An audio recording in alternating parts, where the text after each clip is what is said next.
Les bras de papy et mamie. Théa avait 8 ans. Cette année, ses parents n'avaient pas eu de vacances. Le travail, les dossiers, les rendez-vous, impossible de poser quelques jours. Alors, ils avaient proposé à Théa de passer une partie de l'été chez papy Marcel et mamie Rosette.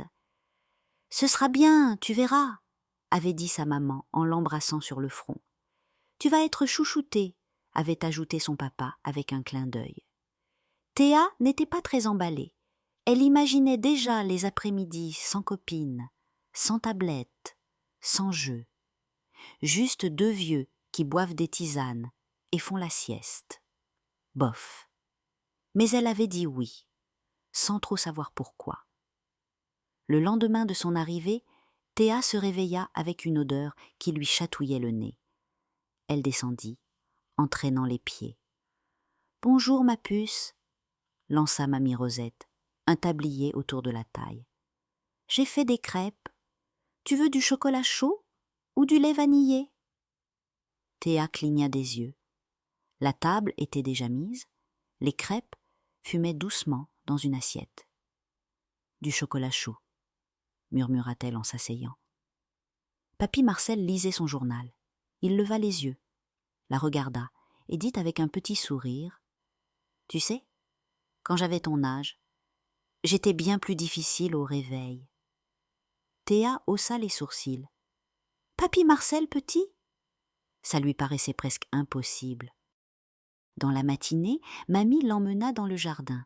Il était grand, en désordre, mais vivant. Il y avait des tomates qui rougissaient au soleil, de la menthe qui débordait des pots, des rosiers qui montent contre les murs. « Ici, c'est notre petit royaume, » dit mamie. Elle montra à Théa comment reconnaître les herbes. La sauge sentait fort, la lavande apaisait et la mélisse chatouillait le nez. « Si tu fais attention, le jardin te parle, » lui chuchota mamie. Théa sourit, elle tendit l'oreille, et elle entendit un bourdon, le vent, les feuilles. C'était peut-être ça, le langage des plantes. Papy Marcel passa l'après-midi à bricoler dans le coin du jardin. « Tu fais quoi ?» demanda Théa, curieuse. « Un secret ?» répondit-il. Le soir venu, il l'appela. « Viens voir. » Accrochée à un vieux cerisier, une corde toute neuve et une planche de bois formaient une balançoire. « Pour toi. C'est pas le dernier modèle, mais elle va voler, tu verras. » Théa monta dessus. Un coup de vent. Elle se balança haut, très haut, les cheveux dans les yeux. Elle riait à gorge déployée. « C'est génial !» s'écria-t-elle. Papy Marcel lui fit un clin d'œil. « Je te l'avais dit. » Un jour de grand soleil, papy proposa de ranger un peu le garage.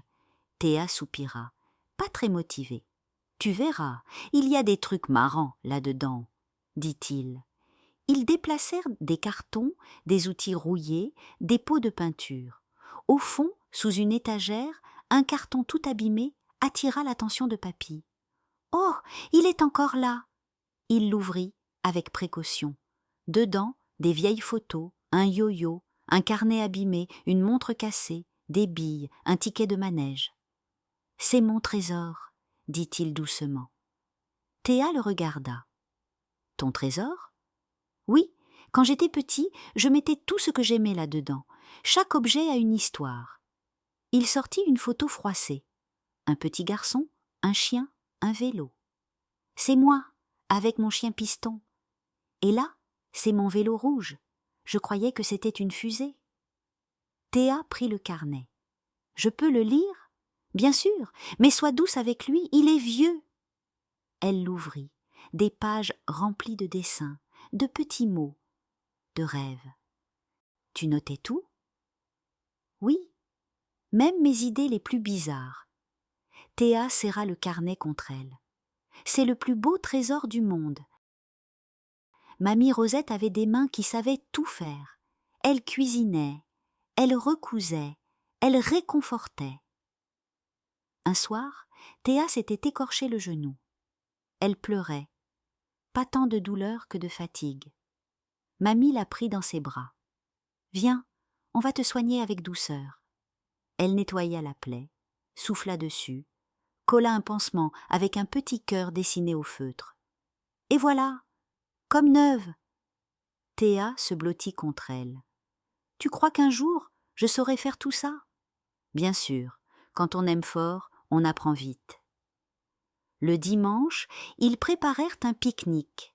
Mamie fit des sandwichs au fromage fondu, des œufs durs, une salade de pâtes. Papy prit une nappe et une bouteille de limonade. Ils s'installèrent sous le grand chêne, à l'ombre. Théa observait les fourmis, les nuages, les herbes qui dansaient. « Tu vois, dit Papy, le bonheur, c'est pas forcément grand. Parfois, c'est juste une tartine dans l'herbe. » Elle acquiesça. Elle se sentait bien, légère, libre. Le jour du départ arriva trop vite. Théa serrait dans son sac le carnet de Papy, une photo du pique-nique et un petit carré de tissu que Mamie avait cousu pour elle. « C'est pour que tu penses à nous quand tu dormiras, » lui dit Mamie en l'embrassant.